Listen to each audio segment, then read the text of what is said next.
Whether you're buying apple juice or peanut butter, you've probably noticed that fewer products come in glass containers these days, and that more and more items come in plastic packaging. Plastic bottles and jars are lighter to carry and leave no shards of glass to clean up if you drop your grocery bag. Many transparent bottles and jars are made from a type of plastic called polyethylene terephthalate, or PET. An automated mixer combines PET pellets with flakes of recycled PET. Reprocessed plastic loses some of its physical properties, so the recycled content can't exceed 10%. The PET drops from the mixer into a plastic injection machine that heats it to a piping 315 degrees Celsius.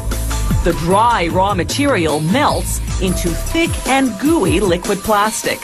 The machine then shoots it at high pressure into a mold. This plastic injection molding process casts pieces of plastic called preforms, starter shapes that subsequent machines will transform into bottles or jars. The molded preforms harden almost instantly, thanks to a built-in cooling system. These preforms are now on their way to becoming single-serving juice bottles. This is another plastic injection molding machine.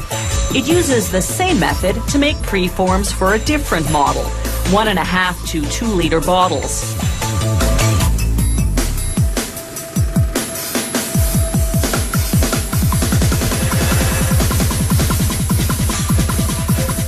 The preform's next stop is a machine called a reheat stretch blow molder. In a matter of seconds, it heats each preform just enough to make the plastic malleable, then inserts a rod to stretch the preform lengthwise, while at the same time blowing in air at extreme high pressure. This forces the preform into a bottle-shaped mold. Cold water circulates within the mold to cool and set the plastic almost instantly.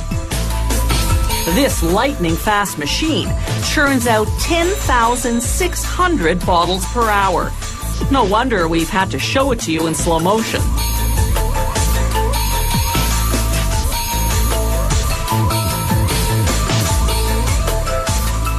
A conveyor belt transports the finished bottles to the packaging area.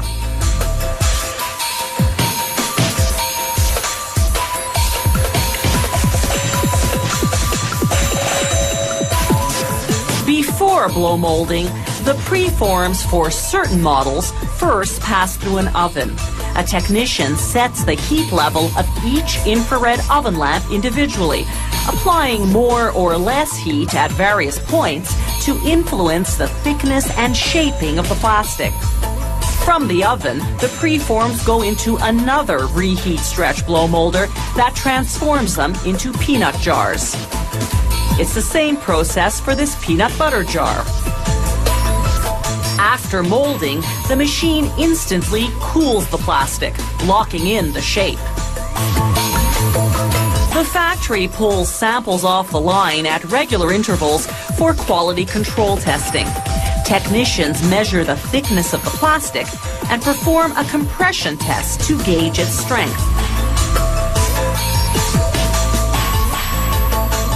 They verify the sample's dimensions and capacity. They also evaluate resistance to vacuum pressure because containers are often vacuum sealed after filling.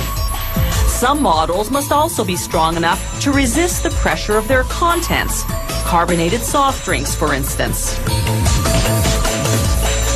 The recycled material used in making these bottles and jars doesn't come from used plastic containers. For hygienic reasons, the factory recycles only new plastic left over from its manufacturing process. The finished containers, of course, are fully recyclable. They're typically reprocessed into other plastic products or into products that contain some plastic.